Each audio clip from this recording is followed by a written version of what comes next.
আমাদের বাড়ির সামনে ছোট্ট একটা বাগান আছে। গতকাল নতুন কিছু ফুলের চারা কিনে এনেছিলাম, গোলাপ, রজনীগন্ধা, গাঁদা। সকালে সেগুলো লাগানোর জন্য বাগানে গেলাম। মাটি একটু শক্ত হয়ে গিয়েছিল, তাই খুঁড়তে কষ্ট হচ্ছিল। ছেলে দেখে বলল, মা, আমি সাহায্য করি। সে একটা কোদাল এনে মাটি নরম করে দিল। আমরা দুজনে মিলে একটা একটা করে চারা রোপণ করতে লাগলাম। সে একটা গোলাপের চারা মাটিতে বসিয়ে পানি দিতে দিতে বলল, মা, এই গাছটা বড় হয়ে কত সুন্দর ফুল দেবে। আমি বললাম, হ্যাঁ, যত্ন নিলে সব গাছই ভালো ফুল দেয়। সে মাটি থেকে হাত মুছে আমার দিকে তাকিয়ে বলল, মা, তুমিও তো একটা ফুলের মতো। তোমার যত্ন নেওয়ার জন্য আমি আছি। আমি হেসে বললাম, আমি তো বুড়ি হয়ে গেছি। সে মাথা নেড়ে বলল, না মা, তুমি এখনও খুব সুন্দর। এই গোলাপের চেয়েও সুন্দর। আমার গাল লাল হয়ে গেল। সে মাটিতে হাঁটু গেড়ে বসে আমার হাত ধরে বলল, মা, এই বাগানের মতো আমাদের সংসারও হোক। তুমি আমার স্ত্রী হয়ে এই বাগানের মতো আমাদের জীবন সাজাও। আমি তোমাকে ভালোবাসি, বিয়ে করো আমাকে। ফুলের সুগন্ধে ভরা বাগানে তার প্রেমের কথা শুনে আমার মন দোদুল্যমান হয়ে উঠল। এই গল্পটি সম্পূর্ণ শুনলে আপনাদের পানি অটোমেটিক বের হয়ে যাবে, সো যত দ্রুত সম্ভব হাতের কাছে টিস্যু নিয়ে বসে পড়ুন। বিছানার চাদর যেন নষ্ট না হয় সেটা সম্পূর্ণ খেয়াল রাখার অনুরোধ জানিয়ে গল্পটি এখন শুরু করব। তার আগে সর্বশেষ অনুরোধ, দয়া করে এমন পানি বের করার গল্প নিয়মিত শুনতে আমাদের চ্যানেলটি সকলেই সাবস্ক্রাইব করুন। ধন্যবাদ। হ্যালো বন্ধুরা, আমার নাম প্রিয়া দাস। আমার বয়স ৪৩ বছর। আমার স্বামীর নাম সুভাষ দাস, বয়স ৪৬ বছর। আমাদের ২ সন্তান, রবিন আর নীলিমা। রবিন ২০ বছর বয়সী, কলেজে পড়ে। নীলিমা ১৩ বছর বয়সী, স্কুলে যায়। আজ খুব ভোরে ঘুম থেকে উঠেছিলাম। বাইরে হালকা বৃষ্টি হচ্ছিল। আমার মনে পড়ল গতকাল রবিনের সাথে যে কথা হয়েছিল সেটা। সে বলেছিল যে আমাদের বাগানে নতুন কিছু গাছ লাগালে ভালো হয়। আসলে আমাদের বাড়ির সামনে একটা ছোট্ট জমি আছে যেটা অনেক দিন ধরে ফাঁকা পড়ে আছে। সেখানে আগে একটা পুরনো আমগাছ ছিল, কিন্তু গত বছর ঝড়ে উপড়ে গিয়েছিল। রবিন খুব প্রকৃতিপ্রেমী ছেলে। ছোটবেলা থেকেই গাছপালা নিয়ে খুব আগ্রহী। সে বল যে আমরা যদি সেখানে একটা সুন্দর ছোট্ট বাগান বানাই তাহলে বাড়িটা আরও সুন্দর দেখাবে। আমিও তার কথায় রাজি হয়ে গেলাম। সকালে নাশতার পর আমরা দুজন মিলে স্থানীয় নার্সারিতে গেলাম। সেখানে অনেক ধরনের ফুলের চারা ছিল। রবিন বল যে আমরা গোলাপ, জবা, বেলি, গাঁদা আর কয়েকটা রজনীগন্ধার চারা নিয়ে যাই। আমি আরও কিছু সবজির চারাও নিলাম, টমেটো, মরিচ আর ধনেপাতার। নার্সারির মালিক রহিম কাকা আমাদের দেখে খুব খুশি হলেন। তিনি বললেন, প্রিয়া আপা, আপনার ছেলেটার মতো প্রকৃতিপ্রেমী ছেলে আজকাল খুব কমই দেখা যায়। এই ছেলে নিশ্চয়ই খুব ভালো মানুষ হবে। রবিন একটু লজ্জা পেয়ে গেল। বাড়ি ফিরে এসে আমরা কাজ শুরু করলাম। প্রথমে জমিটা পরিষ্কার করতে হলো। অনেক ঘাস আর আগাছা জন্মেছিল। রবিন একটা কোদাল দিয়ে মাটি খুঁড়তে লাগল। আমি ঝাড়ু দিয়ে পাতা আর আবর্জনা সাফ করলাম। কাজ করতে করতে আমরা গল্পগুজব করছিলাম। রবিন বল যে সে কলেজে বটানি নিয়ে পড়াশোনা করতে চায়। গাছপালা নিয়ে গবেষণা করতে তার খুব ইচ্ছা। আমি তাকে অনুপ্রেরণা দিলাম। বললাম যে যা ভালো লাগে সেটাই করবে, আমরা সব সময় তার পাশে আছি। দুপুরের খাওয়ার সময় সুভাষ অফিস থেকে ফিরল। সে আমাদের কাজ দেখে খুব খুশি হল। সে বল যে সন্ধ্যায় সে ও কাজে হাত লাগাবে। নীলিমা স্কুল থেকে ফিরে এসে আমাদের সাথে যোগ দিল। সে বল যে সে রঙিন ফুলের ব্যবস্থা করবে। বিকেলে আমরা আবার কাজে লেগে গেলাম। মাটি খোঁড়া, সার দেওয়া, পানির ব্যবস্থা করা, সব কিছুই পরিকল্পনা মতো এগিয়ে চল। রবিন খুব যত্ন করে প্রতিটা চারা লাগাল। প্রতিটা গাছের জন্য আলাদা আলাদা জায়গা নির্বাচন করল যাতে সূর্যের আলো এবং পানি পর্যাপ্ত পায়। সে গোলাপের চারা লাগানোর সময় বলল, মা, এই গাছটা বড় হয়ে খুব সুন্দর লাল গোলাপ দেবে। তুমি সেগুলো চুলে লাগাতে পারবে। আমি হেসে বললাম, আমার মতো বুড়ি মানুষ আবার ফুল লাগাবো? সে গম্ভীর হয়ে বলল, তুমি বুড়ি কেন মা? তুমি তো আমার কাছে এই গোলাপের চেয়েও সুন্দর গু। তার কথা শুনে আমার মুখ লাল হয়ে গেল। এমন সময় হঠাৎ করে মাটির নিচ থেকে একটা অদ্ভুত আওয়াজ আসতে লাগল। প্রথমে মনে হলো যেন কেউ কাঁদছে। তারপর সেই কান্নার আওয়াজটা ধীরে ধীরে জোরে হতে লাগল। আমরা সবাই ভয় পেয়ে গেলাম। রবিন কোদাল রেখে দিল। নীলিমা আমার কাছে এসে দাঁড়াল। সুভাষ ও কাজ বন্ধ করে আমাদের দিকে এল। এটা কি আওয়াজ? সুভাষ জিজ্ঞেস করল। জানি না, হঠাৎ করে শুরু হয়েছে, আমি বললাম। আওয়াজটা আরও জোরে হতে লাগল। মনে হচ্ছিল যেন কেউ মাটির নিচ থেকে আমাদের ডাকছে। রবিন সাহস করে বলল, আমরা খোঁড়াখুড়ি করে দেখি কি আছে গু। সুভাষ বলল, না, এটা বিপজ্জনক হতে পারে। আমরা এলাকার বয়স্কদের সাথে কথা বলি। কিন্তু রবিন খুবই কৌতূহলী। সে বলল, মা, আমরা শুধু একটু দেখি। যদি কিছু বিপজ্জনক মনে হয় তাহলে আমরা কাজ বন্ধ করে দেব গু। আমি দ্বিধায় পড়ে গেলাম। একদিকে ভয় লাগছিল, অন্যদিকে কৌতূহল হচ্ছিল। সুভাষ বলল, ঠিক আছে, তবে খুব সাবধানে। রবিন আবার কোদাল নিয়ে মাটি খুঁড়তে শুরু করল। প্রায় 2 ফুট খোঁড়ার পর একটা পুরনো কাঠের বাক্স বের হল। বাক্সটা দেখতে অনেক পুরনো লাগছিল। উপরে কিছু অদ্ভুত চিহ্ন খোদাই করা ছিল। আওয়াজটা হঠাৎ করে বন্ধ হয়ে গেল। চারপাশে নিস্তব্ধতা নেমে এল। এটা কি? নীলিমা কাপা গলা জিজ্ঞেস করল। রবিন বাক্সটা তুলে আনল। বাক্সটা খুলতে যাওয়ার সময় সুভাষ তাকে থামাল। একটু অপেক্ষা কর। আমরা এটা ঘরে নিয়ে গিয়ে দেখি। আমরা বাক্সটা নিয়ে ঘরে গেলাম। বসার ঘরে সবাই একসাথে বসলাম। রবিন খুব সাবধানে বাক্সটা খুল। ভেতরে একটা পুরনো ডায়েরি, কিছু ছবি, একটা চাবি আর একটা নকশা করা কাগজ ছিল। ডায়েরিটা খুলে দেখলাম সেটা প্রায় 50 বছর আগের। লেখা ছিল রমেশচন্দ্র রায়ের ডায়েরি, 1975 সাল। প্রথম পাতাটা পড়তে শুরু করলাম। সেখানে লেখা ছিল, আজ আমার জীবনের সবচেয়ে গুরুত্বপূর্ণ দিন। আমি আমার সমস্ত সম্পত্তি এই বাড়ির নিচে লুকিয়ে রাখছি। যুদ্ধের সময় অনেক কিছু হারিয়েছি, কিন্তু এই সম্পত্তি রক্ষা করতে পেরেছি। আমার মৃত্যুর পর যদি কেউ এটা পায় তাহলে যেন সঠিকভাবে ব্যবহার করে। কি? পরের পাতায় একটা নকশা ছিল। সেই নকশায় আমাদের বাড়ির চারপাশের একটা মানচিত্র আঁকা ছিল। বিভিন্ন জায়গায় ক্রস চিহ্ন দেওয়া ছিল। রবিন উত্তেজিত হয়ে বলল, মা, এটা তো একটা গুপ্তধনের মানচিত্র। সুভাষ ডায়েরিটা নিয়ে আরও পড়তে লাগল। সেখানে রমেশবাবু তার জীবনের গল্প লিখেছিলেন। তিনি ছিলেন একজন স্বাধীনতা সংগ্রামী। ইংরেজদের বিরুদ্ধে লড়াই করতে গিয়ে তাকে অনেক কষ্ট করতে হয়েছিল। তার পরিবারের সবাই মারা গিয়েছিল। শুধু তিনি একা বেঁচে ছিলেন। তিনি লিখেছিলেন যে তার কাছে অনেক স্বর্ণের গহনা, মূল্যবান পাথর আর টাকা পয়সা ছিল। কিন্তু তার কোনো উত্তরাধিকারী ছিল না। তাই তিনি সবকিছু মাটির নিচে লুকিয়ে রেখেছিলেন যাতে ভবিষ্যতে কোনো ভালো মানুষ সেটা পেয়ে ব্যবহার করতে পারে। ডায়েরির শেষের দিকে তিনি লিখেছিলেন, যে এই ডায়েরি পাবে সে যদি সৎ মানুষ হয় তাহলে আমার আশীর্বাদ তার সাথে থাকবে। এই সম্পত্তি দিয়ে সে অনেক ভালো কাজ করতে পারবে। কিন্তু যদি কেউ খারাপ উদ্দেশ্যে এটা ব্যবহার করে তাহলে আমার অভিশাপ তার পিছু ছাড়বে না। আমরা সবাই নিশ্চুপ হয়ে গেলাম। এত বড় একটা রহস্য যে আমাদের বাড়ির নিচেই লুকানো ছিল সেটা ভাবতেই পারছিলাম না। নীলিমা বলল, বাবা, আমরা কি এই গুপ্তধন খুঁজে বের করব? সুভাষ চিন্তা করে বলল, আমাদের সাবধানে এগোতে হবে। প্রথমে আমরা এই রমেশবাবু সম্পর্কে আরও জানার চেষ্টা করি। পরের দিন সকালে আমরা এলাকার পুরনো মানুষদের সাথে কথা বললাম। আমাদের পাশের বাড়ির নিতাই কাকা বললেন যে তিনি রমেশবাবুকে চিনতেন। তিনি বললেন, রমেশবাবু খুবই ভালো মানুষ ছিলেন। স্বাধীনতা সংগ্রামে তার অনেক অবদান ছিল। তিনি গরিব মানুষদের সাহায্য করতেন। নিতাই কাকা আরও বললেন, রমেশবাবুর কোনো সন্তান ছিল না। তিনি একা একা থাকতেন। মারা যাওয়ার আগে তিনি বলে গিয়েছিলেন যে তার সব কিছু যেন ভালো কাজে ব্যবহার করা হয়। এই কথা শুনে আমাদের আরও সাহস হল।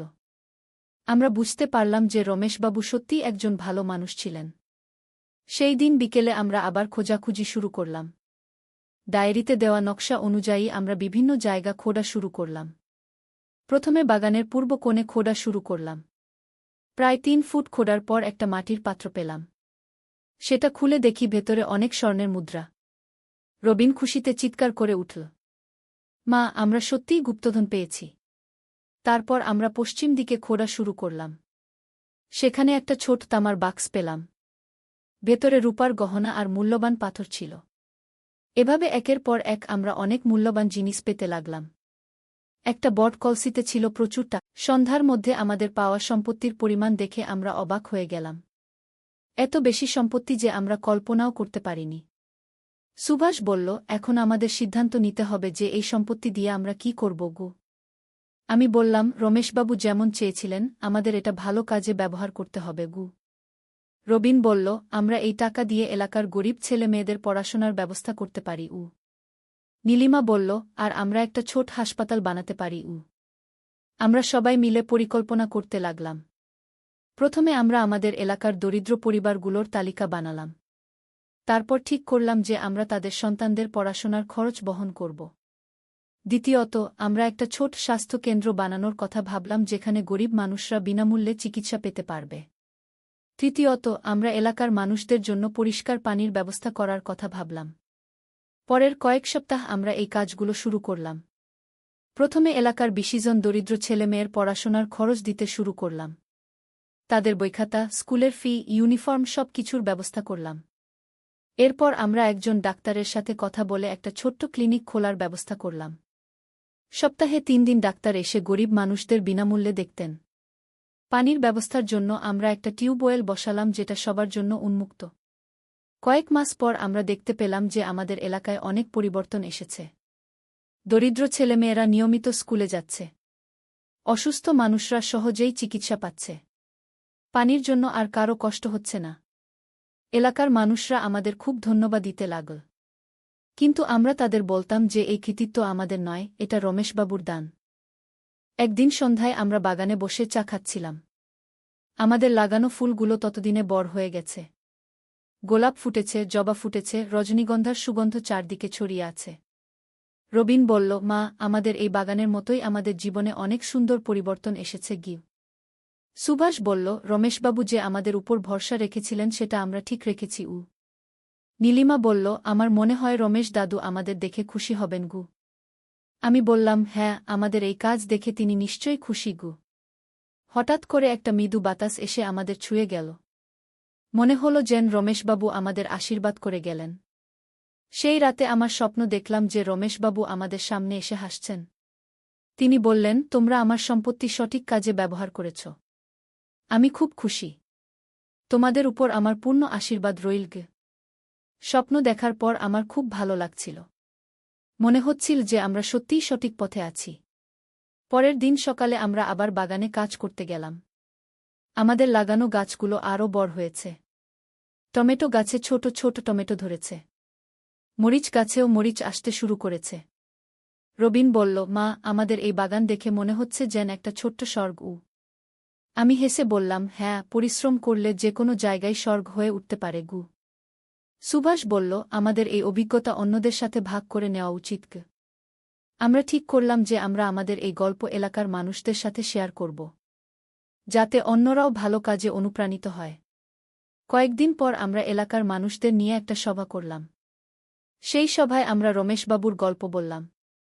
কিভাবে তিনি তার সারা জীবনের সঞ্চয় ভালো কাজের জন্য রেখে গেছেন সেটা বললাম। এলাকার মানুষরা আমাদের গল্প শুনে খুব অনুপ্রাণিত হল। তারা বলল যে তারাও আমাদের সাথে যোগ দিতে চায়। একজন বয়স্ক মানুষ বললেন, আমার কাছে কিছু জমি আছে। সেখানে আমরা একটা স্কুল বানাতে পারি। আরেকজন বললেন, আমি একজন শিক্ষক। আমি বিনামূল্যে পড়াতে পারি।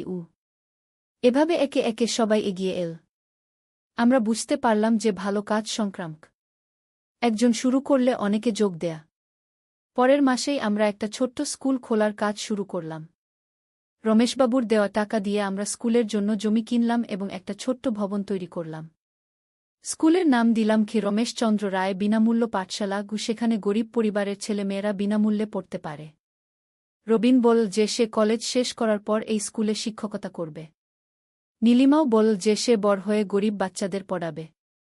আমি ভাবলাম যে রমেশবাবুর একটা সন্তান না থাকলেও তিনি আমাদের মাধ্যমে অনেক সন্তান পেয়েছেন, যারা তার আদর্শ এগিয়ে নিয়ে যাবে।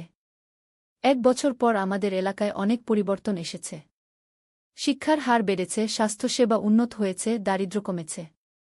সবচেয়ে বড় কথা হল মানুষের মধ্যে পরস্পরকে সাহায্য করার মানসিকতা বেড়েছে। যখন কেউ সমস্যায় পড়ে তখন সবাই মিলে সাহায্য করে। আমাদের বাগানটাও এখন খুব সুন্দর হয়ে উঠেছে। বিভিন্ন রঙের ফুল ফুটে আছে। সবজিও ভালো হয়েছে। প্রতিদিন সকালে আমরা বাগানে বসে চা খাই আর রমেশবাবুর কথা মনে করি। রবিন এখন কলেজে বটানি নিয়ে পড়াশোনা করছে। সে বলে যে ভবিষ্যতে সে আরও উন্নত ধরনের চাষাবাদ শেখাবে যাতে মানুষ আরও ভালো ফসল পায়। নীলিমা স্কুলে খুব ভালো রেজাল্ট করছে। সে বলে যে সে ডাক্তার হয়ে গরিব মানুষদের সেবা করবে। সুভাষ অফিসের কাজের পাশাপাশি স্থানীয় উন্নয়ন কাজে সময় দিচ্ছে। সে একটা সমিতি গঠন করেছে যেটা এলাকার উন্নয়নে কাজ করে। আর আমি প্রতিদিন রমেশবাবুর কবরে ফুল দিয়ে আসি। তার কবরটা আমাদের বাগানের পাশেই। আমি তাকে বলি যে তার দেওয়া সম্পত্তি দিয়ে আমরা কি কি ভালো কাজ করছি। মাঝে মাঝে মনে হয় যেন তিনি আমার কথা শুনছেন এবং খুশি হচ্ছেন।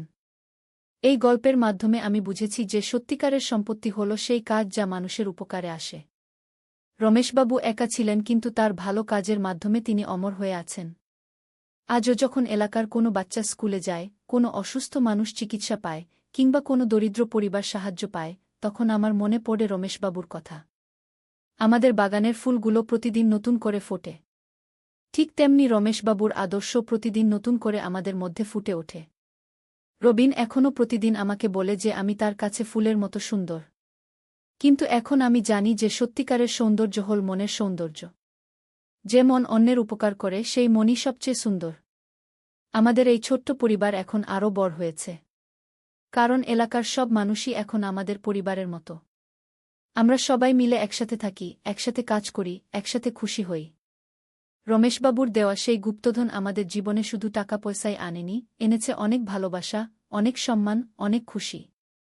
আমার মনে হয় এটাই জীবনের সবচেয়ে বড় গুপ্তধন, মানুষের ভালোবাসা আর সম্মান। আজ যখন আমি এই গল্প বলছি তখনও আমাদের সেই বাগানে ফুল ফুটে আছে।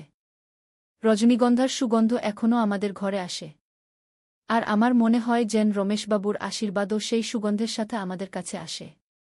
এই হল আমাদের গুপ্তধনের গল্প। একটা গল্প যেটা শুরু হয়েছিল বাগানে ফুল লাগানো দিয়ে আর শেষ হল পুরো এলাকায় ভালোবাসার ফুল ফোটানো দিয়ে গিয়ে। একদিন আলী সাহেব সোহেলের অফিসে এলেন। সোহেল তাকে দেখে অবাক হয়ে গেল।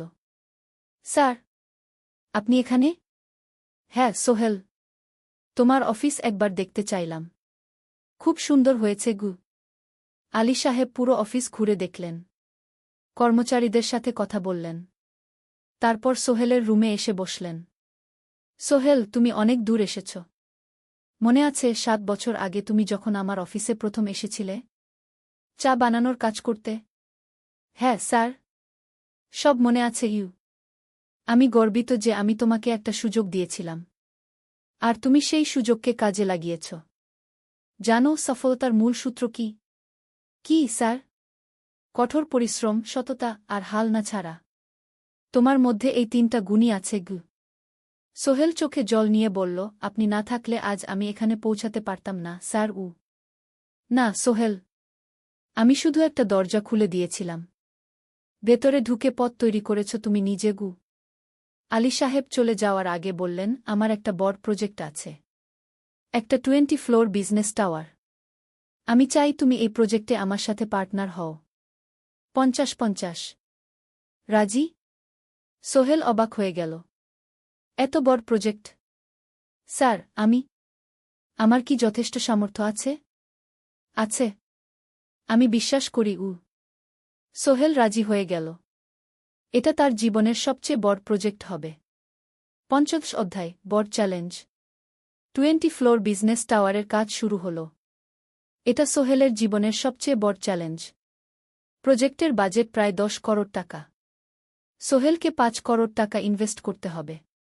সোহেল তার সব সঞ্চয়ে, ব্যাংক লোন আর কিছু ইনভেস্টর থেকে টাকা জোগাড় করল।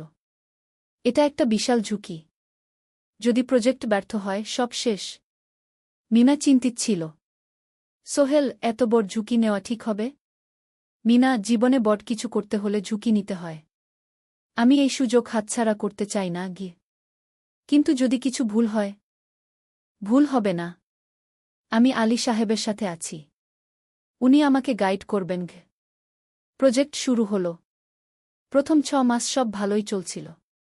কাজ সময়মতো হচ্ছে, বাজেট ঠিক আছে। কিন্তু 7 মাসের মাথায় একটা বড় সমস্যা দেখা দিল। একজন প্রধান ইনভেস্টর হঠাৎ তার টাকা ফেরত চাইলেন। তিনি অন্য একটা জরুরি কাজে টাকা লাগবে বলে জানালেন। 1 করোড় টাকা ফেরত দিতে হবে।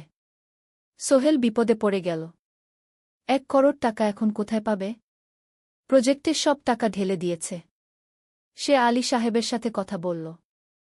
আলী সাহেব বললেন, চিন্তা করো না, আমি ব্যবস্থা করছি। কিন্তু আলী সাহেবও বড় একটা প্রজেক্টে আটকে আছেন।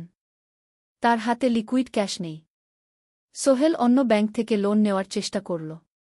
কিন্তু ব্যাংক বলল ইতিমধ্যে তার অনেক লোন আছে, নতুন লোন দিতে পারবে না। সোহেল রাতে ঘুমাতে পারছিল না। খাওয়া দাওয়া বন্ধ করে দিয়েছিল।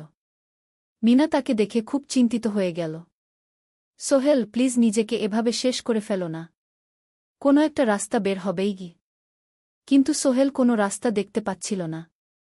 ইনভেস্টর 15 দিন সময় দিয়েছে। 15 দিনের মধ্যে টাকা ফেরত না দিলে তিনি আইনি ব্যবস্থা নেবেন। 10 দিন কেটে গেল। সোহেল কোনো সমাধান খুঁজে পেল না। সে প্রায় হাল ছেড়ে দিয়েছিল।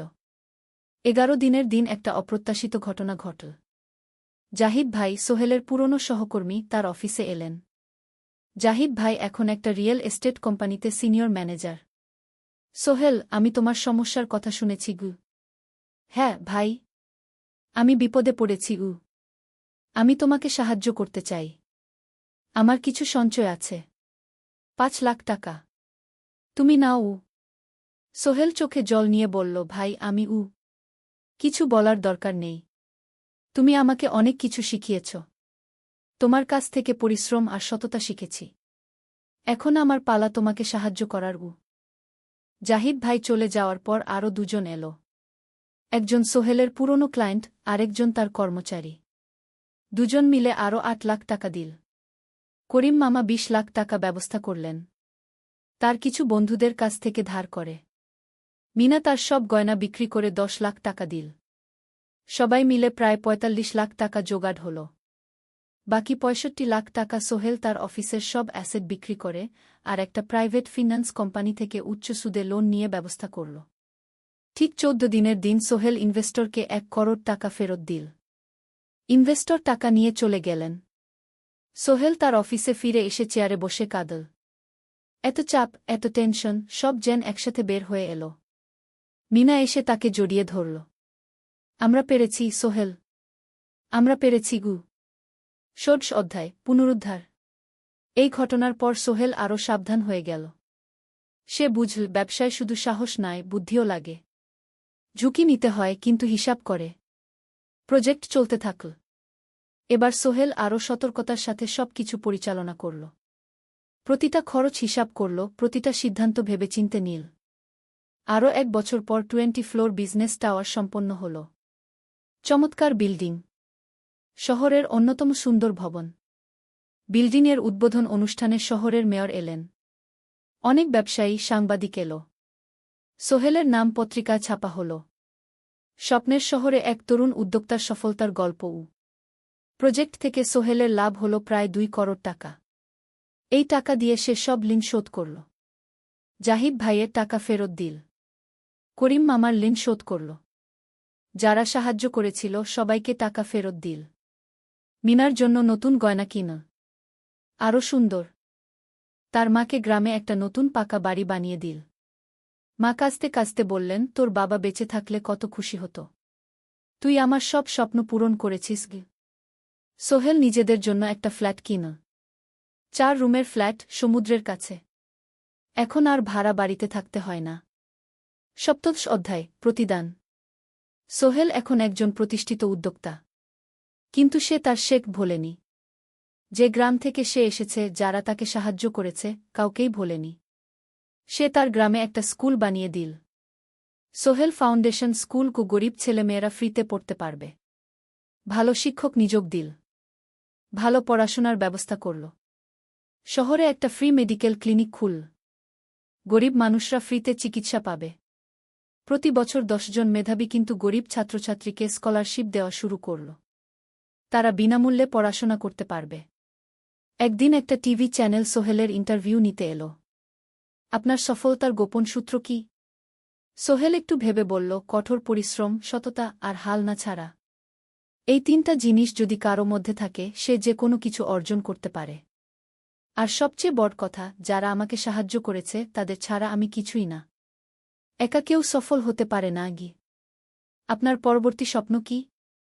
আমি চাই আরও মানুষকে সাহায্য করতে। আমার মতো যারা গ্রাম থেকে শহরে আসে তাদের জন্য একটা ট্রেনিং সেন্টার খুলব। তারা সেখানে বিভিন্ন স্কিল শিখতে পারবে।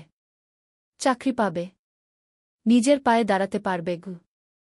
অষ্টাদশ অধ্যায়, নতুন প্রজন্ম। আরও 5 বছর কেটে গেল। সোহেল এখন ৪৫ বছরের।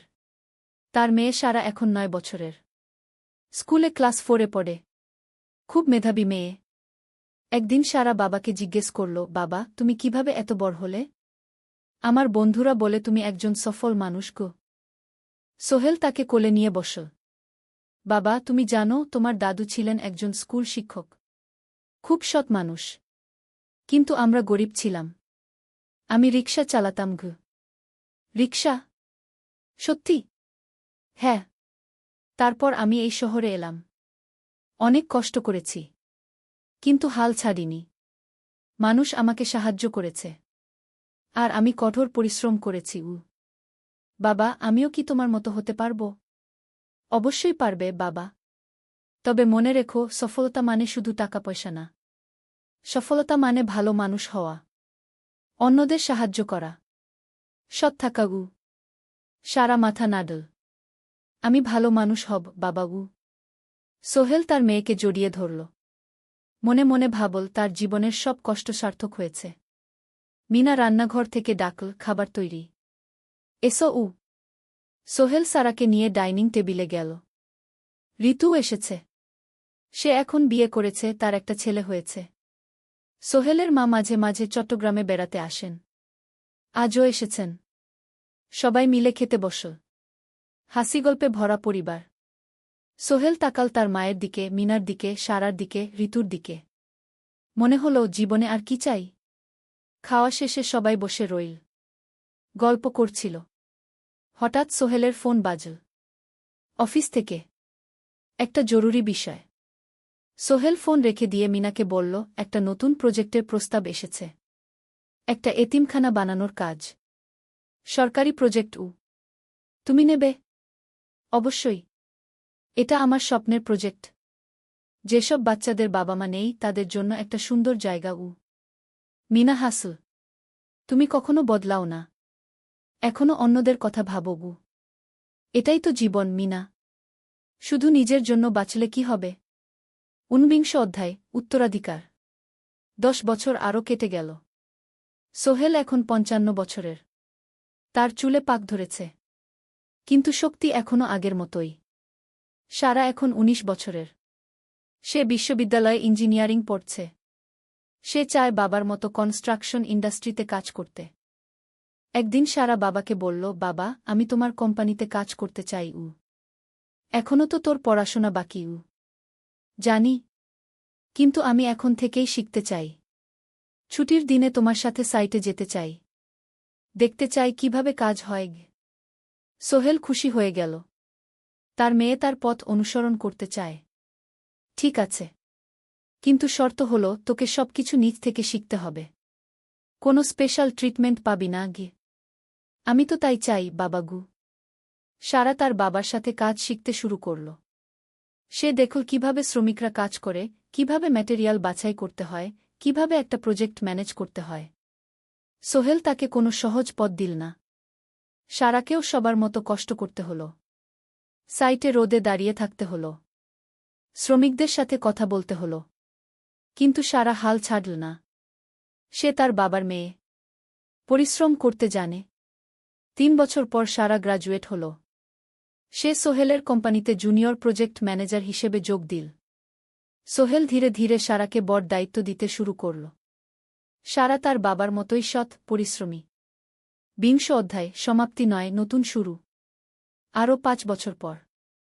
সোহেল এখন 60 বছরের। সে সিদ্ধান্ত নিল, এবার অবসর নেওয়ার সময় এসেছে। কোম্পানির দায়িত্ব সারাকে দেবে। একটা অনুষ্ঠান করা হল। সোহেল আনুষ্ঠানিকভাবে কোম্পানির চেয়ারম্যান পদ থেকে অবসর নিল। সারা হল নতুন ম্যানেজিং ডিরেক্টর। সোহেল তার বক্তব্যে বলল, আমি যখন এই শহরে এসেছিলাম আমার পকেটে ছিল মাত্র 5,000 টাকা। একটা ছোট্ট ব্যাগ। আর অনেক স্বপ্ন। আজ 40 বছর পর আমি পেছনে ফিরে তাকাই, দেখি একটা দীর্ঘ পথ। সেই পথে অনেক কষ্ট ছিল, অনেক বাধা ছিল। কিন্তু ছিল অনেক ভালোবাসাও। অনেক মানুষের সাহায্যও। আমি বিশ্বাস করি সফলতা একা আসে না। এটা আসে অনেক মানুষের সমর্থন, ভালোবাসা আর বিশ্বাস নিয়ে। আমি যা কিছু অর্জন করেছি তা আমার একার না। এটা আমার পরিবারের, আমার কর্মচারীদের, আমার বন্ধুদের, সবার। আজ আমি আমার মেয়ে সারার হাতে এই দায়িত্ব তুলে দিচ্ছি। আমি জানি সে আমার চেয়ে ভালো করবে। কারণ সে শিখেছে আমার ভুল থেকে, আমার অভিজ্ঞতা থেকে।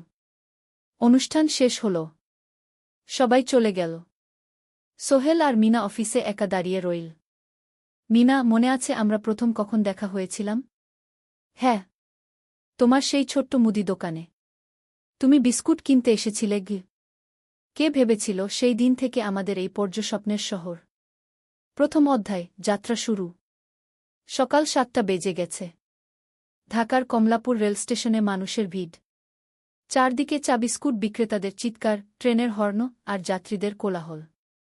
এই বিশাল ভিড়ের মধ্যে একটা ছোট্ট ব্যাগ হাতে দাঁড়িয়ে আছে সোহেল। বয়স মাত্র 22। গায়ের রং শ্যামলা, চোখে স্বপ্নের ঝিলিক।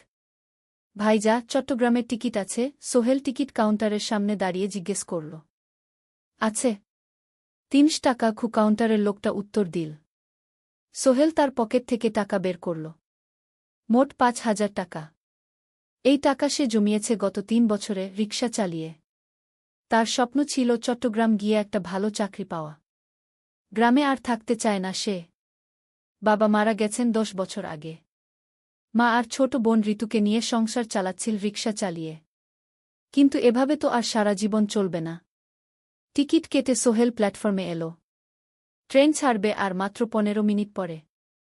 সে একটা বেঞ্চে বসে পড়ল। ব্যাগটা বুকের কাছে চেপে ধরল। এই ব্যাগে আছে তার সব সম্পদ, কিছু কাপড়, একটা ছোট্ট ফটো ফ্রেমে বাবা মায়ের ছবি, আর কিছু টাকা। কোথায় যাচ্ছেন? পাশে বসা একজন বয়স্ক মানুষ জিজ্ঞেস করলেন। চট্টগ্রাম কাকা। চাকরি খুঁজতে যাচ্ছি। সোহেল বিনয়ের সাথে উত্তর দিল। ভালো। তবে শহরে সাবধানে থাকবেন। শহর মানে অনেক সুযোগ, কিন্তু অনেক ফাঁদও আছে। বয়স্ক লোকটা বললেন। সোহেল মাথা নাড়ল। সে জানে শহরের জীবন সহজ না। কিন্তু তার কোনো বিকল্প নেই। গ্রামে রিকশা চালিয়ে মাসে ৩,৫০০ টাকা আয় হতো। তার মধ্যে সংসার চালাতে হতো, বোনের স্কুলের খরচ দিতে হতো, মায়ের ওষুধের খরচ দিতে হতো। কিছুই বাঁচত না।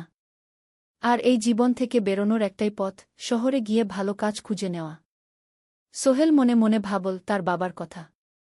বাবা ছিলেন একজন স্কুল শিক্ষক। খুব সৎ মানুষ ছিলেন।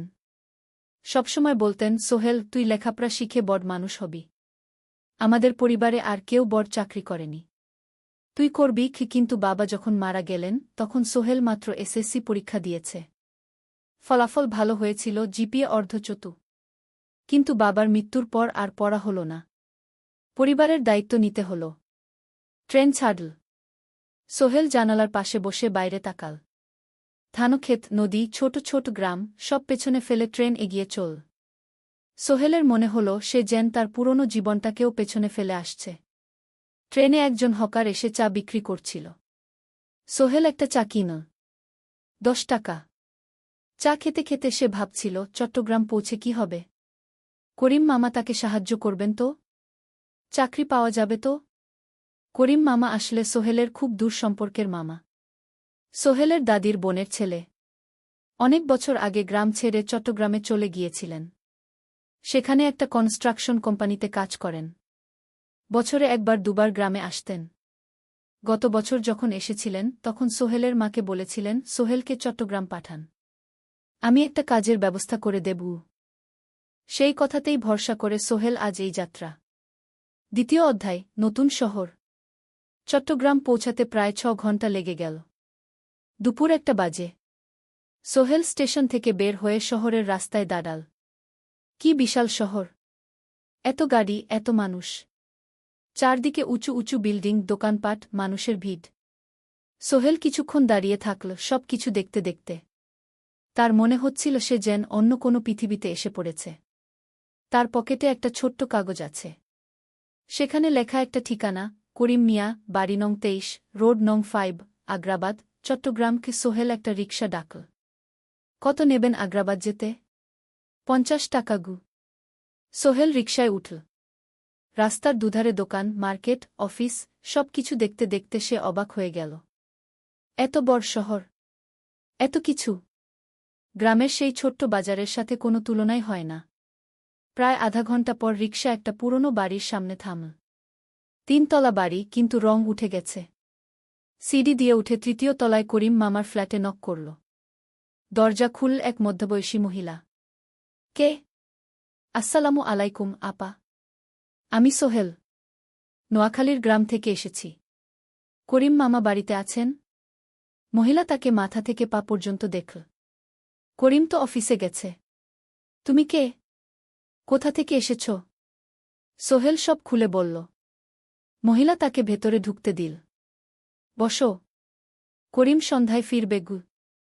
ফ্ল্যাটটা ছোট। 2টো রুম, একটা ছোট্ট রান্নাঘর আর একটা বাথরুম। কিন্তু সোহেলের কাছে খুব সুন্দর লাগল। গ্রামের সেই টিনের ঘরের চেয়ে তো অনেক ভালো। মহিলা তার নাম জানাল সালমা। করিম মামার স্ত্রী। তাদের 2টো ছেলে, একজন ক্লাস 8-এ পড়ে, আরেকজন ক্লাস 5-এ। খেয়েছ? সালমা আপা জিজ্ঞেস করল। না আপা গু। অপেক্ষা করো। ভাত আছে, মাছ আছে। খাও। সোহেল প্রথমে রাজি হতে চাইল না, কিন্তু খুব খিদে পেয়েছিল। সকাল থেকে শুধু একটা চা আর বিস্কুট খেয়েছে। খাওয়া দাওয়ার পর সোহেল বসে রইল। সালমা আপা তাকে গল্প করতে লাগল। তোমার মা কেমন আছেন? তোমার বোন? ভালো আছে আপা। মার একটু গেটে বাত আছে। ওষুধ খাচ্ছেন।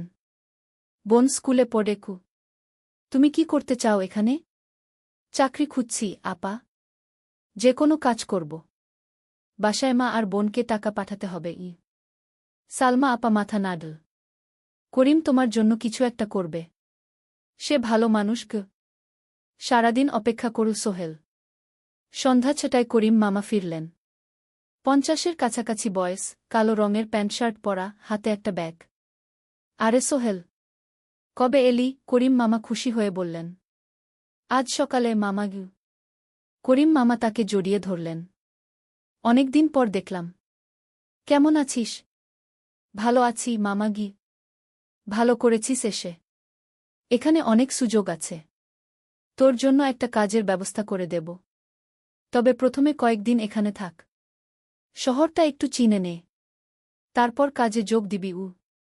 সোহেলের মনে আসার আলো জ্বল। সে ভাবল হয়তো তার ভাগ্য এবার পাল্টাবে। 3য় অধ্যায়, প্রথম চাকরি। 1 সপ্তাহ পরে করিম মামা সোহেলকে তার কোম্পানিতে নিয়ে গেলেন। কোম্পানির নাম আলামিন কনস্ট্রাকশন। অফিসটা শহরের কেন্দ্রে, 5 তলা একটা বিল্ডিংয়ের দোতলায়। মালিক আলী সাহেব। 50-এর কাছাকাছি বয়স, মোটা চেহারা, চোখে সোনার ফ্রেমের চশমা। বড়লোক মানুষ, কিন্তু খুব কড়া। এই ছেলেটাকে কি কাজে লাগাবেন? আলী সাহেব করিম মামাকে জিজ্ঞেস করলেন। স্যার, ও আমার আত্মীয়। গ্রাম থেকে এসেছে। খুব পরিশ্রমী। যে কোনো কাজে লাগাতে পারেন। আলী সাহেব সোহেলের দিকে তাকালেন। তুমি কি পড়েছ? Sir, SSC pass. জিপিএ অর্ধচতু। হুম। ভালো। কম্পিউটার চালাতে পারো? না স্যার, পারি না। কিন্তু শিখতে চাই। আলী সাহেব একটু ভাবলেন। ঠিক আছে। তোমাকে অফিসের কাজে রাখব। ফাইল গুছানো, চা বানানো, কাগজপত্র নিয়ে যাওয়া, না এসব। মাসে 5,000 টাকা। রাজি আছো? জি স্যার। সোহেল খুশি হয়ে গেল। 5,000 টাকা। রিকশা চালিয়ে 3,500 পেত। এখানে 5,000। কাজ শুরু হলো পরদিন থেকে। সকাল 8টায় অফিসে যেতে হয়, ফিরতে হয় সন্ধ্যা 7টায়। প্রথম দিন সোহেল ঘুম থেকে উঠল ভোর 5টায়। তৈরি হয়ে 7:30টায় অফিসের উদ্দেশ্যে বের হল। করিম মামার বাড়ি থেকে অফিস প্রায় 5 কিলোমিটার। বাসে যেতে হয়।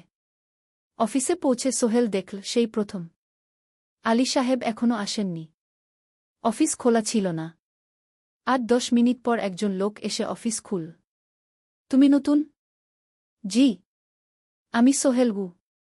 আমি জাহিদ, অ্যাসিস্ট্যান্ট ম্যানেজার। এসো। জাহিদ ভাই সোহেলকে সব কিছু দেখাল। অফিসে মোট 6 জন কর্মচারী। 2 জন ইঞ্জিনিয়ার, একজন অ্যাকাউন্ট্যান্ট, একজন অ্যাসিস্ট্যান্ট ম্যানেজার, জাহিদ ভাই, একজন রিসেপশনিস্ট, আর এখন সোহেল। সোহেলের কাজ শুরু হলো চা বানানো দিয়ে। তারপর অফিস পরিষ্কার করা, ফাইল গুছানো, কাগজপত্র এক জায়গা থেকে আরেক জায়গায় নিয়ে যাওয়া। কাজ কঠিন না, কিন্তু সারাদিন দৌড়ঝাঁপ করতে হয়। দুপুরে খাবারের জন্য আধা ঘন্টা বিরতি। সোহেল একটা ছোট হোটেলে গিয়ে ভাতডাল তরকারি খেল। 50 টাকা। সন্ধ্যায় অফিস বন্ধ হল। সোহেল ক্লান্ত হয়ে বাসায় ফিরল। কেমন লাগল প্রথম দিন? করিম মামা জিজ্ঞেস করলেন। ভালো মামা। অনেক কিছু শিখলাম। প্রথম মাসের শেষে সোহেল বেতন পেল 5,000 টাকা। সে 3,000 টাকা মাকে পাঠাল। মা ফোনে কাঁদতে লাগলেন। আল্লাহ তোকে ভালো রাখুক সোহেল। সোহেলের চোখেও জল এলো। তার মনে হল সে একটা বড় কাজ করতে পেরেছে। চতুর্থ অধ্যায়, শহরের জীবন। 3 মাস কেটে গেল। সোহেল এখন শহরের সাথে মিশে গেছে।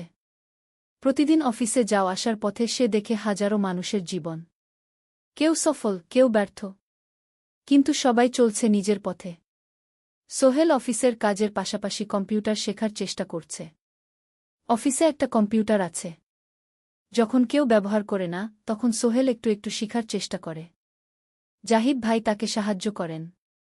সোহেল, তুমি যদি কম্পিউটার ভালোভাবে শিখতে পারো, তাহলে তোমার ভবিষ্যৎ উজ্জ্বল। জাহিদ ভাই একদিন বললেন। কিভাবে শিখব ভাই? ট্রেনিং সেন্টারে যাও। সন্ধ্যায় ক্লাস আছে। মাসে 2,000 টাকা লাগবে গি। সোহেল ভাবল, 2,000 টাকা অনেক, কিন্তু এটা বিনিয়োগ, ভবিষ্যতের জন্য। সে একটা ট্রেনিং সেন্টারে ভর্তি হল। সপ্তাহে 3 দিন, সন্ধ্যা 7:30 থেকে রাত 9টা পর্যন্ত ক্লাস। কম্পিউটারের basic, MS Word, Excel, PowerPoint, internet ব্যবহার। একদিন অফিস থেকে ফেরার সময় সোহেল একটা দোকানে চা খেতে গেল। দোকানের পাশেই একটা ছোট্ট মুদি দোকান। সেখানে একটা মেয়ে বসে আছে। বয়স হবে 20-এর কাছাকাছি। সাদাসিধে চেহারা, সাদা শাড়ি পরা, কিন্তু চোখে এক ধরনের দৃঢ়তা। ভাইজা, 1 প্যাকেট বিস্কুট দেন কি? সোহেল বলল। মেয়েটা বিস্কুট দিল। 20 টাকা। সোহেল টাকা দিয়ে যাচ্ছিল, হঠাৎ মেয়েটা বলল, আপনি নতুন এসেছেন এই এলাকায়, তাই না? হ্যাঁ। 3 মাস হল। কিভাবে বুঝলেন? আপনার চেহারা দেখেই বোঝা যায়। এখনও গ্রামের ছোঁয়া আছে। আর আপনি প্রতিদিন এই পথ দিয়ে যান। দেখেছি কি? মেয়েটা হাসল। সোহেলও হেসে ফেল। আপনি খুব পর্যবেক্ষক মনে হচ্ছে গি। জীবনে অনেক কিছু দেখেছি, তাই মানুষকে চিনতে শিখেছি গি। আপনার নাম? মিনা। এই দোকান আমার বাবার। উনি অসুস্থ, তাই আমি দেখছি গু। সেদিন থেকে সোহেল প্রায়ই সেই দোকানে যেতে শুরু করল। মিনার সাথে গল্প করত। ধীরে ধীরে তাদের মধ্যে একটা বন্ধুত্ব তৈরি হল। মিনাও তার জীবনের গল্প বলল। মিনার মা মারা গেছেন যখন সে মাত্র 7 বছরের। বাবা আব্দুল হামিদ একা হাতে মিনাকে বড় করেছেন। মুদি দোকান দিয়ে সংসার চালান। মিনা কলেজে পড়ে, অনার্স 2nd ইয়ার। সকালে কলেজে যায়, দুপুরে ফিরে এসে দোকান সামলায়। বাবার হার্টের সমস্যা আছে, তাই ভারী কাজ করতে পারেন না। তোমার স্বপ্ন কি? একদিন সোহেল জিজ্ঞেস করল। গ্র্যাজুয়েশন শেষ করে একটা ভালো চাকরি করব। তারপর বাবাকে ভালো চিকিৎসা করাব। তুমি? আমিও চাকরি করে পরিবারকে ভালোভাবে দেখভাল করতে চাই। মা আর বোনকে নিয়ে শহরে আনব একদিন গু। দুজনেই নিজেদের স্বপ্নের কথা বলতে গিয়ে বুঝল তাদের স্বপ্ন অনেকটা একই রকম। 5ম অধ্যায়, বিপদ। 6 মাস কেটে গেল। সোহেল এখন আলী সাহেবের খুব প্রিয় কর্মচারী। সে শুধু চা বিস্কুট দেওয়ার কাজই করে না, এখন কম্পিউটারেও কিছু কাজ শিখেছে। ছোটখাটো টাইপিং, ডেটা এন্ট্রি, এসব করতে পারে। আলী সাহেব খুশি হয়ে তার বেতন বাড়িয়ে 8,000 টাকা করে দিয়েছেন। একদিন রাতে সোহেল অফিস থেকে ফিরছিল। সেদিন একটু দেরি হয়ে গেছে। রাত প্রায় 9টা। সাধারণত সোহেল সন্ধ্যা 7:30টায় ফিরে। কিন্তু সেদিন অফিসে একটা জরুরি কাজ ছিল। বাস থেকে নেমে সোহেল বাড়ির দিকে হাঁটছিল। হঠাৎ একটা অন্ধকার গলিতে 3 জন লোক তাকে ঘিরে ধরল। তাদের চেহারা দেখেই বোঝা যাচ্ছিল ভালো উদ্দেশ্য নিয়ে আসেনি। টাকা দে তাড়াতাড়ি, একজন বলল। তার হাতে একটা ছুরি। সোহেল ভয় পেয়ে গেল। ভাই, আমার কাছে খুব কম টাকা আছে গি। যা আছে দে, তাড়াতাড়ি করো।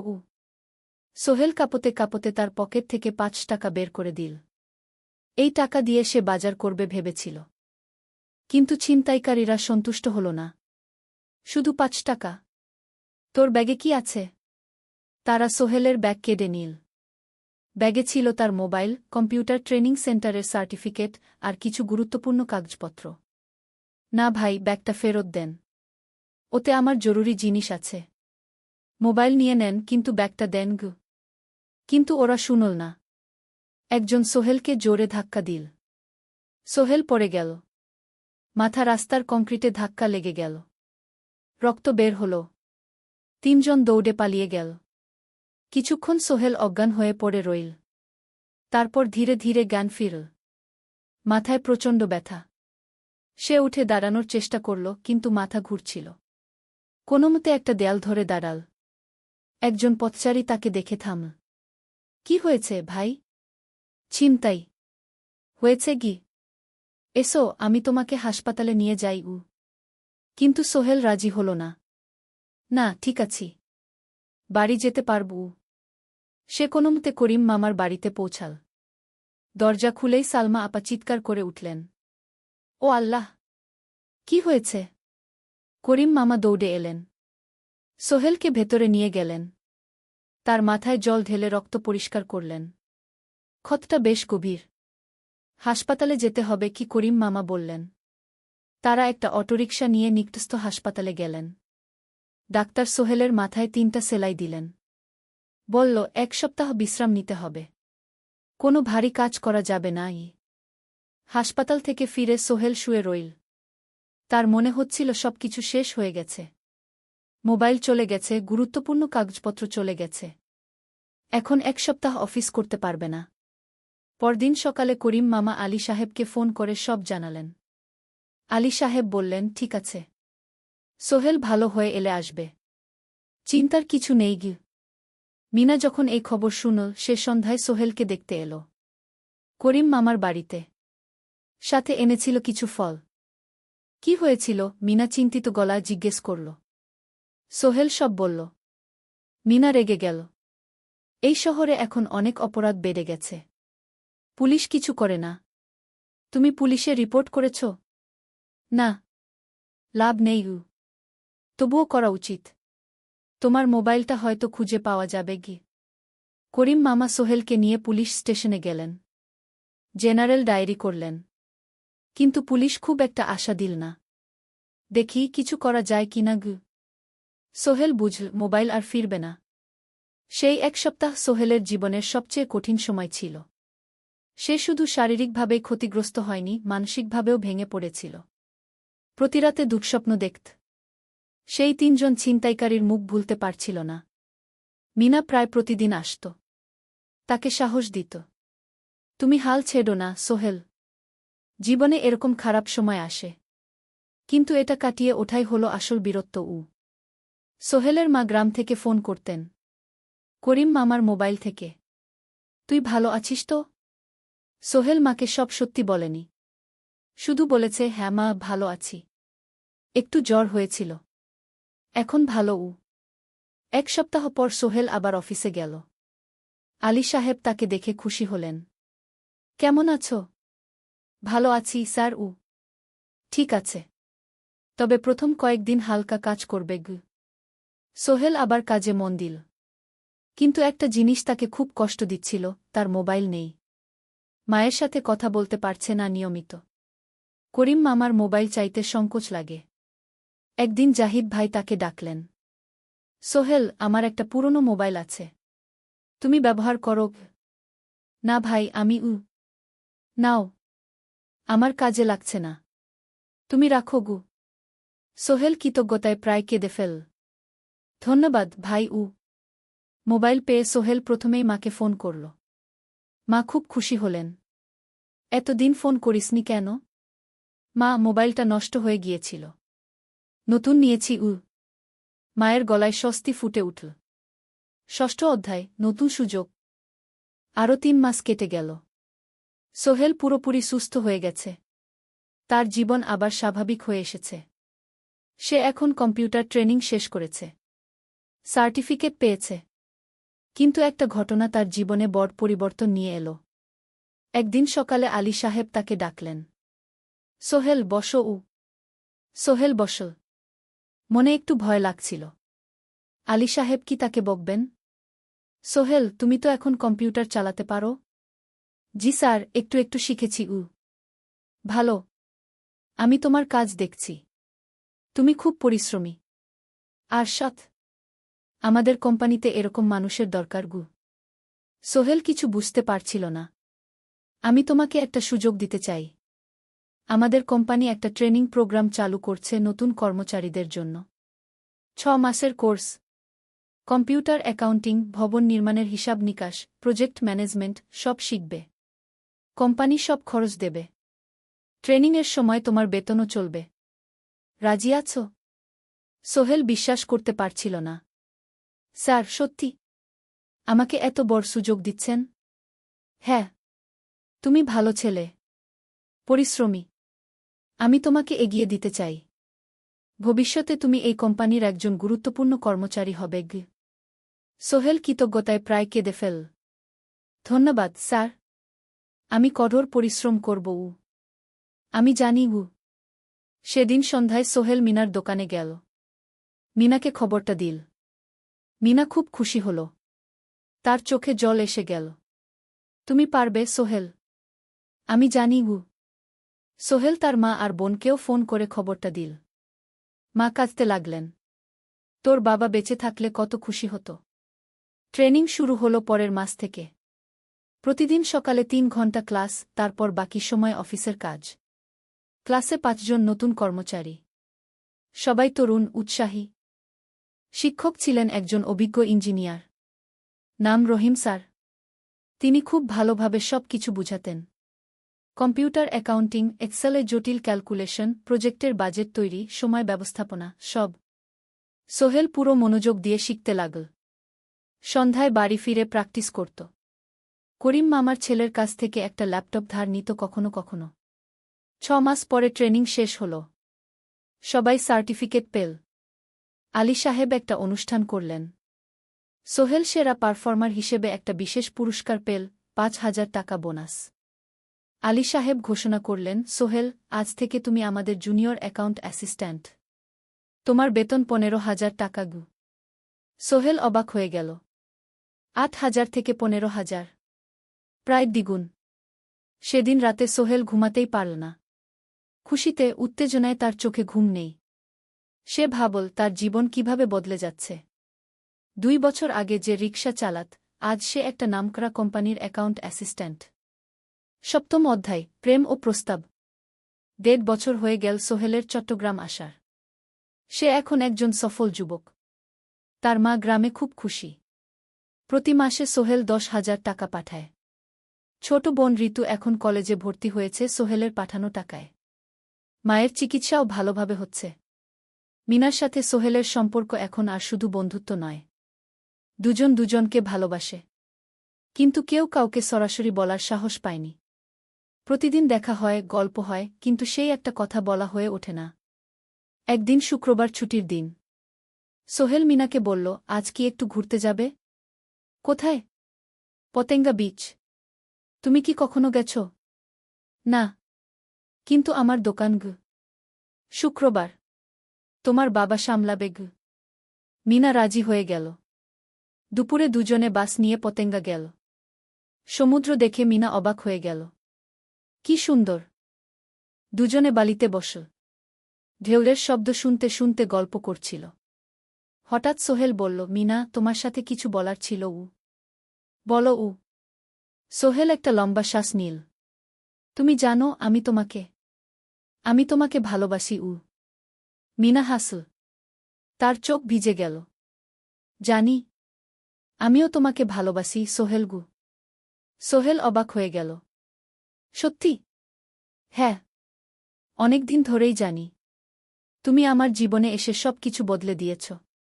তোমার সাথে থাকলে আমার মনে হয় আমি যে কোনো কিছু করতে পারব। দুজনে কিছুক্ষণ চুপ করে বসে রইল। সমুদ্রের ঢেউ এসে পায়ে লাগছিল। সূর্য পশ্চিমে ঢলে পড়ছে। আকাশ লালকুমলা হয়ে গেছে। কিন্তু আমার বাবার সাথে কথা বলতে হবে, কি মিনা বলল। আমি তৈরি। যখন বলবে তখন বলব। পরের সপ্তাহে সোহেল মিনার বাবার সাথে কথা বলল। আব্দুল হামিদ সাহেব প্রথমে একটু দ্বিধা করলেন। তুমি কোনো পরিবারের ছেলে? তোমার বাবা কি করতেন? সোহেল সব সত্যি বলল। তার বাবা ছিলেন স্কুল শিক্ষক। মারা গেছেন 10 বছর আগে। মা গ্রামে থাকেন। ছোট বোন কলেজে পড়ে। তুমি নিজে কি করো? আমি আলামিন কনস্ট্রাকশন কোম্পানিতে জুনিয়র অ্যাকাউন্ট অ্যাসিস্ট্যান্ট। মাসে 15,000 টাকা বেতন। আব্দুল হামিদ সাহেব ভাবলেন। তারপর বললেন, দেখো মিনা আমার একমাত্র সন্তান। তার মা নেই। আমি একা তাকে বড় করেছি। আমি চাই মিনা একজন ভালো ছেলের সাথে বিয়ে হোক। তুমি দেখতে ভালো ছেলে মনে হচ্ছে। কিন্তু আমাকে তোমার মায়ের সাথে দেখা করতে হবে। তোমার পরিবারকে জানতে হবে। জি আঙ্কেল, আমি ব্যবস্থা করছি। সোহেল খুশিতে আটখানা। সে সেদিন রাতেই তার মাকে ফোন করল। মাকে সব বলল। মা প্রথমে অবাক হলেন। তারপর খুশি হলেন। মিনা মেয়েটা কেমন? খুব ভালো মা। তুমি দেখলে পছন্দ করবে। ঠিক আছে। আমি আর ঋতু আসছি চট্টগ্রাম। 2 সপ্তাহ পর সোহেলের মা আর বোন চট্টগ্রাম এলো। সোহেল তাদের নিয়ে মিনার বাড়িতে গেল। 2 পরিবার একসাথে বসল। মিনার বাবা সোহেলের মাকে দেখে খুশি হলেন। সোহেলের মা সহজ সরল ভদ্রমহিলা। আপনার ছেলে খুব ভালো। মিনা তাকে পছন্দ করে। আমিও রাজি। আব্দুল হামিদ সাহেব বললেন। আমার সোহেল সৎ ছেলে। মিনাকে খুব ভালোবাসে। আমি জানি ও মিনাকে সুখে রাখবে। কি সোহেলের মা বললেন। বিয়ের তারিখ ঠিক হল 3 মাস পর। এই 3 মাসে সোহেল যথেষ্ট টাকা জমাবে। বিয়ে হবে সাদামাটা কিন্তু সুন্দর। 8ম অধ্যায়, নতুন পথ। 3 মাস কেটে গেল দ্রুত।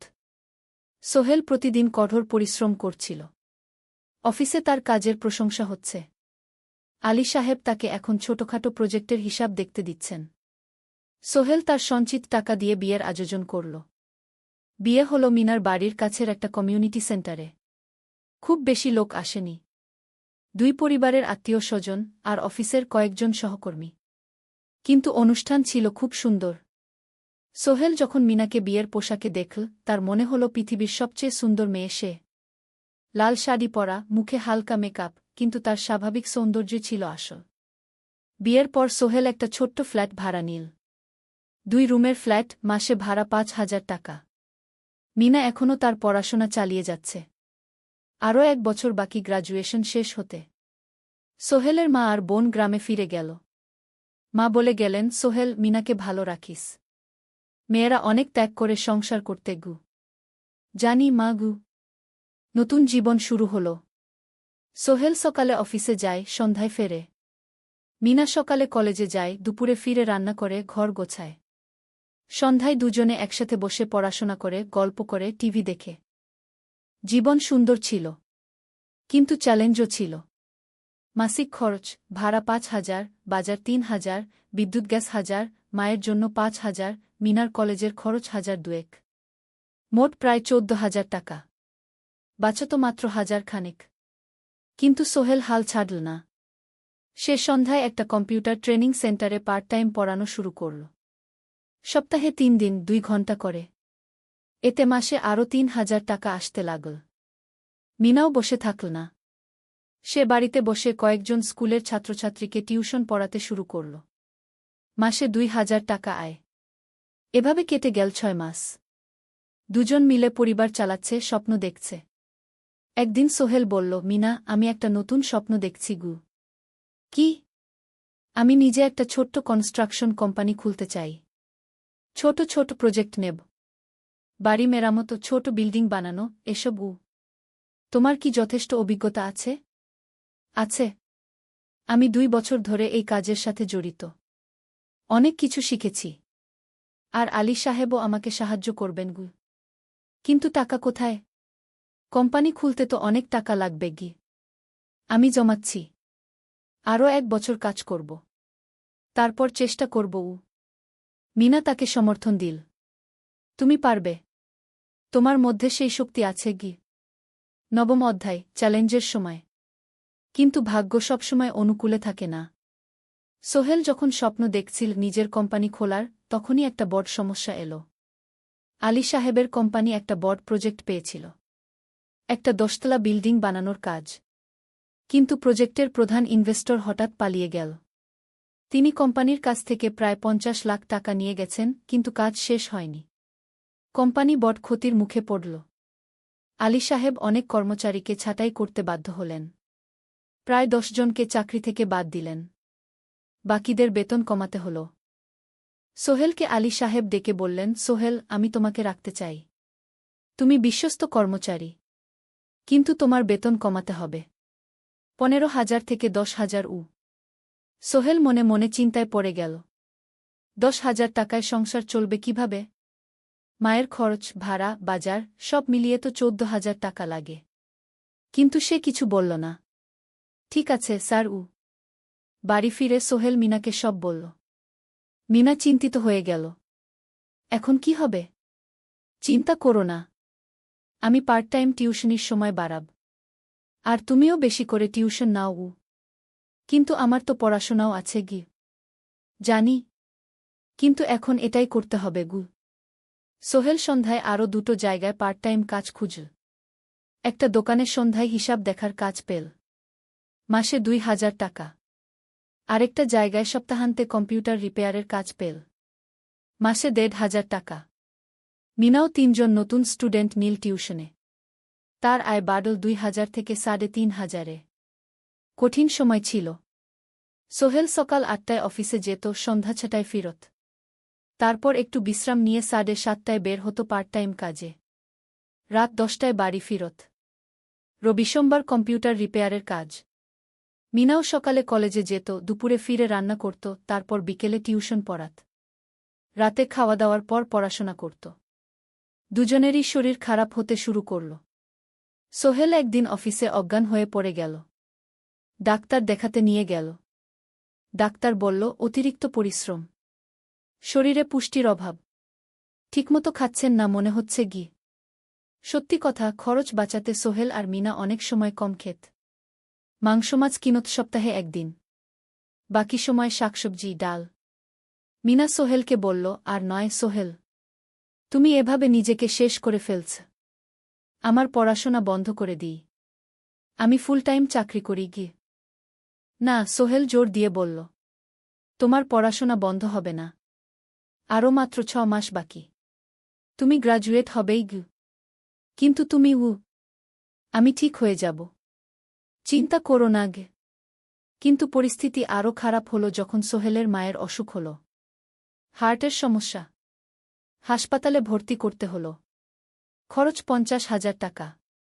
সোহেলের হাতে এত টাকা কোথায়? সে করিম মামার কাছে ধার চাইল। করিম মামা 20,000 টাকা দিলেন। বাকি 30,000 টাকা সোহেল একটা এনজিও থেকে ঋণ নিল। সুদের হার মাসে 2%। মায়ের চিকিৎসা হল, তিনি সুস্থ হয়ে গেলেন। কিন্তু সোহেল এখন ঋণের বোঝায় পড়ে গেল। প্রতি মাসে 3,000 টাকা করে কিস্তি দিতে হবে। সেই রাতে সোহেল আর মিনা বিছানায় শুয়ে কথা বলছিল। সোহেল বলল, মিনা, আমি মনে হয় ভুল করেছি। শহরে এসে বিয়ে করে তোমাকে কষ্টে ফেলেছি গু। মিনা তার হাত ধরল। না সোহেল, তুমি ভুল করনি। জীবনে এরকম খারাপ সময় আসে, কিন্তু এটা কাটিয়ে ওঠাই হলো আসল শক্তি। আমরা একসাথে আছি, একসাথে থাকব, সব কিছু ঠিক হয়ে যাবে। মিনার কথায় সোহেল একটু সাহস পেল। হ্যাঁ, হাল ছাড়া যাবে না। 10ম অধ্যায়, আলোর দিকে। 3 মাস পরে পরিস্থিতি একটু ভালো হতে শুরু করল। আলী সাহেবের কোম্পানি একটা নতুন প্রজেক্ট পেল, একটা স্কুল বিল্ডিং বানানোর কাজ। কোম্পানি আবার স্থিতিশীল হতে শুরু করল। আলী সাহেব সোহেলকে ডেকে বললেন, সোহেল, আমি তোমার কঠোর পরিশ্রম দেখেছি। খারাপ সময়েও তুমি কোম্পানি ছেড়ে যাওনি। আমি কৃতজ্ঞ। আজ থেকে তোমার বেতন আবার 15,000 টাকা। সোহেল খুশি হয়ে গেল। ধন্যবাদ স্যার। মিনাও গ্রাজুয়েশন শেষ করল, ভালো ফলাফল করল। সে এখন চাকরি খুঁজছে। একদিন মিনা একটা প্রাইভেট স্কুলে শিক্ষিকার ইন্টারভিউ দিতে গেল। ইন্টারভিউ ভালো হল, তাকে নিযোগ দেওয়া হল। বেতন 12,000 টাকা। সেদিন সন্ধ্যায় দুজনে মিলে একটা ছোট্ট পার্টি করল। একটা বিরিয়ানি কিনল, কোমল পানীয় কিনল। দুজনে মিলে খেল। আমরা পেরেছি, সোহেল মিনা বলল। হ্যাঁ, আমরা পেরেছি গু। এখন দুজনের মিলিয়ে আয় ২৭,০০০ টাকা। খরচ চালানোর পর প্রায় ১০,০০০ টাকা বাঁচে। সোহেল এই টাকা দিয়ে লেন শোধ করতে শুরু করল। পার্ট টাইম কাজগুলো ছেড়ে দিল। শরীরের যত্ন নেওয়া শুরু করল। আরও ৬ মাস পরে সোহেলের কাছে একটা বড় সুযোগ এল। আলী সাহেব একদিন তাকে ডাকলেন। সোহেল, তুমি কি নিজের ব্যবসা করতে চাও?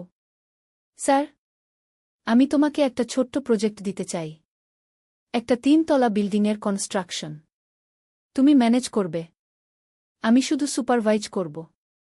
লাভের ৫০% তোমার গু। সোহেল ভাবল, এটা একটা বড় সুযোগ, কিন্তু ঝুঁকিও আছে।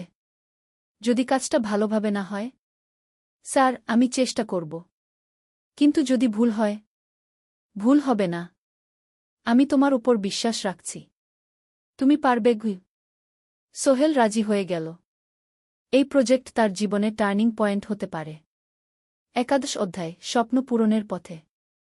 পরের ৬ মাস সোহেল খুব কঠোর পরিশ্রম করল। প্রজেক্টটা ম্যানেজ করা সহজ ছিল না। শ্রমিক নিযোগ, ম্যাটেরিয়াল কেনা, কাজের তদারকি, সময়মতো কাজ শেষ করা, সব দায়িত্ব তার।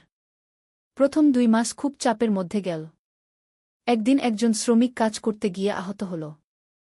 সোহেল তাকে হাসপাতালে নিয়ে গেল, তার চিকিৎসার খরচ দিল। এতে প্রজেক্টের বাজেট একটু বাড়ল, কিন্তু সোহেল জানত এটা করা দরকার। আরেকদিন ভুল ম্যাটেরিয়াল ডেলিভারি হল। সোহেল সেগুলো ফেরত পাঠাল, সঠিক জিনিস আনাল। এতে ৩ দিন দেরি হল, কিন্তু কাজের মান ঠিক রইল। মিনা তাকে সবসময় সাপোর্ট করছিল। সে এখন চাকরিতে স্থিতিশীল। স্কুলের বাচ্চারা তাকে পছন্দ করে। প্রিন্সিপাল তার কাজে খুশি। প্রজেক্ট শেষ হল ৬ মাসে। সময়মতো, বাজেটের মধ্যে। বিল্ডিংয়ের মালিক খুব খুশি হলেন। তিনি আলী সাহেবকে ধন্যবাদ দিলেন। আলী সাহেব বললেন, ধন্যবাদ আমাকে না, এই ছেলেকে দিন। সোহেল পুরো প্রজেক্ট ম্যানেজ করেছে গু। প্রজেক্ট থেকে মোট লাভ হল ৩ লাখ টাকা। সোহেল পেল ১.৫ লাখ টাকা। তার জীবনে এত টাকা এই প্রথম। সে করিম মামার ঋণ শোধ করল। এনজিওর বাকি ঋণ শোধ করল। তারপর তার মাকে ৫০,০০০ টাকা পাঠাল। মা দিয়ে গ্রামের বাড়িটা একটু মেরামত করাল, বোন ঋতুর জন্য একটা ল্যাপটপ কিনল। বাকি টাকা দিয়ে সোহেল একটা ব্যাংক অ্যাকাউন্টে জমা রাখল। ভবিষ্যতের জন্য। আলী সাহেব সোহেলকে আরও ২টো প্রজেক্ট দিলেন। এবার একটু বড়। সোহেল আত্মবিশ্বাসের সাথে সেগুলোও শেষ করল। ২ বছর পরে সোহেল সিদ্ধান্ত নিল, এবার নিজের কোম্পানি খোলার সময় এসেছে। দ্বাদশ অধ্যায়, নতুন শুরু। সোহেল তার সব জমানো টাকা দিয়ে একটা ছোট্ট অফিস ভাড়া নিল। ২ রুমের অফিস। একটা রুমে কাজের জায়গা, আরেকটায় ছোট্ট মিটিং রুম। অফিসের সামনে একটা বোর্ড লাগাল, Sohel construction and development. Mina তাকে সাহায্য করছিল। সে অফিসের অ্যাকাউন্টস দেখত সন্ধ্যায় স্কুল থেকে ফিরে। দুজন মিলে একটা টিম। প্রথমে ছোট ছোট কাজ নিল। বাড়ি মেরামত, দোকান সংস্কার, ছোট বিল্ডিং কনস্ট্রাকশন। কাজের মান ভালো রাখার চেষ্টা করল। সময়মতো শেষ করল। দাম ন্যায্য রাখল। ধীরে ধীরে সোহেলের সুনাম ছড়িয়ে পড়ল। মানুষ তাকে বিশ্বাস করত। তার কাছে নতুন নতুন কাজ আসতে লাগল। প্রথম বছর খুব কষ্ট হল। কখনো লাভ হতো, কখনো লস। কিন্তু সোহেল থেমে থাকল না। সে শিখতে লাগল ব্যবসা কিভাবে চালাতে হয়। দ্বিতীয় বছরে পরিস্থিতি ভালো হল। সোহেল এখন ৩ জন স্থায়ী কর্মচারী নিযোগ দিল। একজন ইঞ্জিনিয়ার, একজন সুপারভাইজার, একজন অফিস সহায়ক। তৃতীয় বছরে একটা বড় প্রজেক্ট পেল। একটা স্কুল বিল্ডিং বানানোর কাজ। ৫ তলা বিল্ডিং। সোহেল পুরো মনোযোগ দিয়ে কাজটা করল। শ্রমিকদের ভালো বেতন দিল, ভালো ম্যাটেরিয়াল ব্যবহার করল, সময়মতো কাজ শেষ করল। স্কুল কর্তৃপক্ষ খুব খুশি হল। তারা সোহেলের কাজের প্রশংসা করল। এই প্রজেক্ট থেকে সোহেল প্রায় ৫ লাখ টাকা লাভ করল। এই টাকা দিয়ে সে আরও ভালো একটা অফিস নিল। আরও কর্মচারী নিযোগ দিল। এখন তার কোম্পানিতে ১০ জন স্থায়ী কর্মচারী। প্রজেক্ট অনুযায়ী আরও শ্রমিক নিযোগ দেওয়া হয়। ত্রয়োদশ অধ্যায়, পরিবার। এদিকে সোহেল আর মিনার সংসারেও খুশির খবর এল। মিনা গর্ভবতী। ৯ মাস পর তাদের একটা মেয়ে হল। নাম রাখল সারা। সারা যখন জন্মাল সোহেলের মা আর বোন চট্টগ্রামে এলো। মা 1 মাস থেকে গেলেন। মিনাকে সাহায্য করলেন। সোহেল এখন একটা বড় ফ্ল্যাট ভাড়া নিয়েছে। 3 রুমের ফ্ল্যাট। একটা রুমে সোহেল, মিনা, একটায় সারা, আরেকটায় অতিথি রুম।